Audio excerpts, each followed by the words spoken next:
Kameto brabama ye wo onwa gbogbomba miawe wone miawe ko gblone miawe ko wone boyo to ya yo mo glona gbodo fok baraka to do fok bavaduna fok baraka to do foye batina fok baye vadina fok baye vahana the chida kadudu hava china malo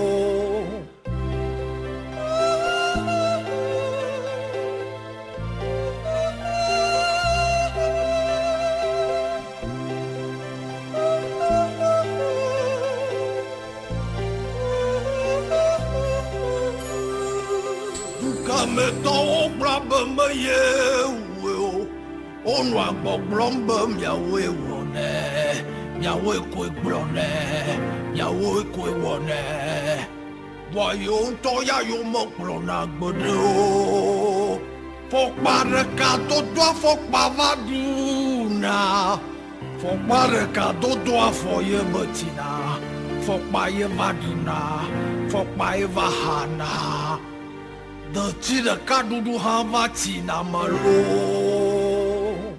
Cher peuple togolais, parlons ici même de l'élimination physique du lieutenant-colonel Madjolba Bitana afin de savoir qui est ou qui peut être derrière son assassinat. Le 1er janvier 2020, le commandant Madjolba Bitana, chef du 1er bataillon d'intervention rapide, a été élevé au rang de lieutenant-colonel, récompense d'un bon serviteur de l'armée. Le 3 mai 2020, c'est la cérémonie d'investiture de Faure Gnassingbé pour son 4e mandat de 5 ans. Bitala, qui était prévu pour remettre le drapeau au chef de l'État Faure Gnassingbé lors de cette cérémonie, a été remplacé à la dernière minute, un vilain torchon qui brûle bien sûr.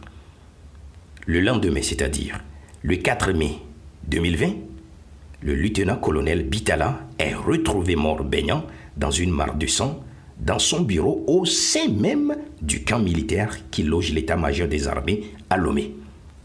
Le 5 mai 2020, le ministre de la Défense, en la personne de Faure Gnassingbé lui-même, signe un arrêté désignant le remplaçant du lieutenant-colonel Bitala, pas un mot du remplacé, ni du ministre de la tutelle, ni du président de la République en tant que chef suprême des armées.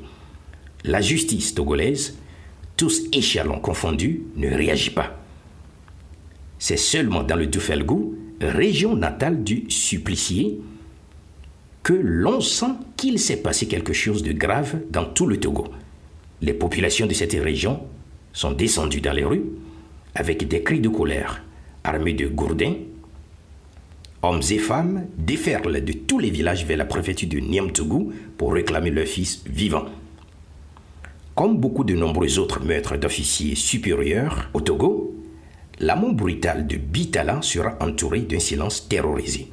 Elle a néanmoins l'avantage de mettre en lumière, pour ceux des observateurs de la politique togolaise qui souffrent encore de myopie, deux choses. La première chose est l'impunité. Personne n'a jamais été puni pour les assassinats antérieurs, les assassinats de militaires comme ceux de civils au Togo. Pour le pouvoir, quand le meurtre est commis par une autorité, il est une punition infligée à un coupable. C'est au pouvoir qu'il revient de désigner le coupable, c'est à lui de fixer la sentence et de l'exécuter. Ça s'appelle une dictature. La dictature, bien sûr, c'est une méthode de gouvernement. Le pouvoir qui est dictatorial peut être civil ou militaire. Le pouvoir togolais, il est dictatorial. Quelle est donc sa nature, civile ou militaire? C'est la deuxième chose qui vient jeter la lumière sur la nature du pouvoir togolais. La vie de Bitala a pris fin au sein même d'un camp militaire. La main qui l'a exécuté n'est pas une main civile.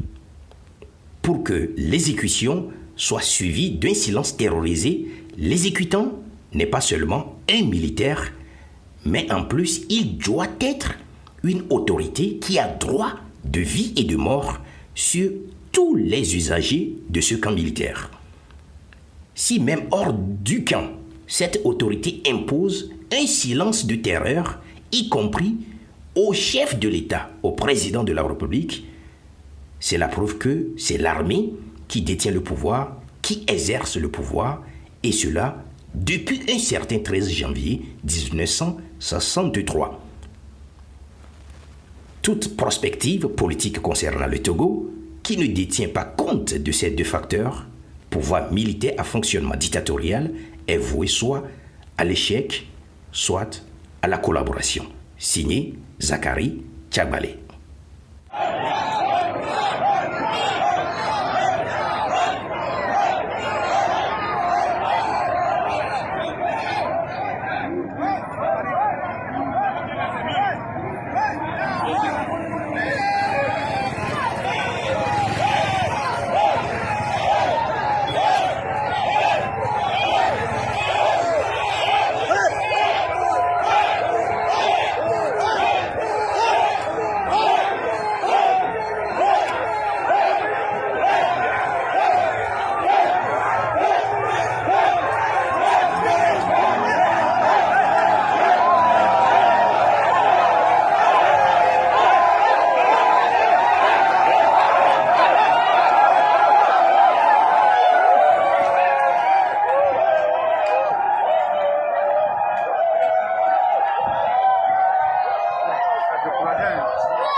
Oh,